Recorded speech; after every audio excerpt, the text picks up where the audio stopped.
It's Monday, June 8th. I'm Rob. I'm Will. And this is Political Lunch.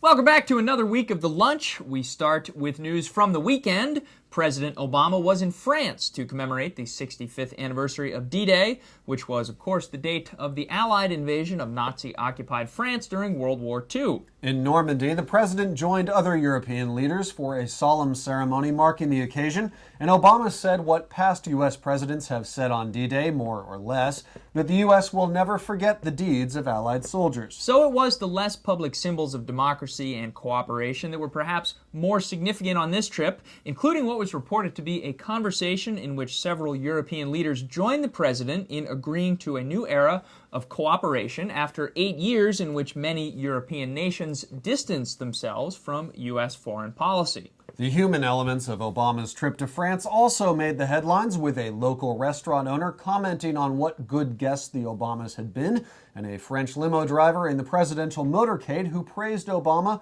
for taking the time to pose for a picture. Today, the first family remains in Paris as guests of the French president, but Obama himself is back in Washington, focusing now on a full domestic agenda, which could prove the toughest test for the still new president. Healthcare and the economy are the two top priorities, and according to White House sources, within the next 10 days, the president will unveil his plan to pay for a healthcare reform plan that some analysts say will cost upwards of $1 trillion. Now, the president has pledged to build a new system that will include hundreds of billions of dollars in increased benefits and services without adding to the federal deficit and further damaging the economy. As for the plan itself, the centerpiece is a government-administered insurance option that all Americans can opt into, something Obama is hoping to pay for through limiting tax deductions for those in the top tax brackets. Now, less straightforward, however, is the White House pledge to lower the overall cost of health care, which as an industry makes up 17% of the nation's economy. And finally, the third pledge from the president on health care is to maintain consumer choice. And on that one, Republicans in Congress are particularly vocal, claiming that the creation of a government-backed insurance option will eventually lead to a monopoly on care and put other insurance providers out of business.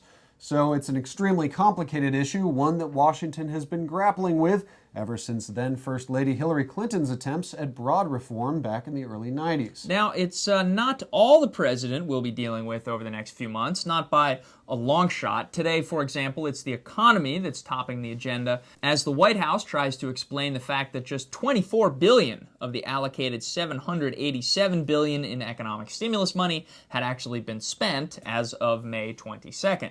Now, this one's a bit of a catch-22 for the White House. With so little money having been spent so far on what were supposed to be shovel-ready projects, well, the president's opponents are saying that the Obama approach to stimulus isn't working. But you can certainly imagine that if, say, $500 billion in stimulus money had been spent by this point, the president's opponents would be equally critical, asking, in effect, why the stimulus plan hasn't worked. And what of the new Gallup poll numbers that find the president's job approval ratings are at their lowest when it comes to the issue of controlling government spending? But poll numbers be damned, this week the president and vice president are calling on federal agencies to ramp up their efforts to spend that stimulus money on projects that will have the greatest impact on what is still a stagnant economy. Now, one of the changes likely to be approved this week is a loosening of the so-called Buy American rule, which requires that contractors use stimulus funds to buy American-made equipment and supplies whenever that option exists.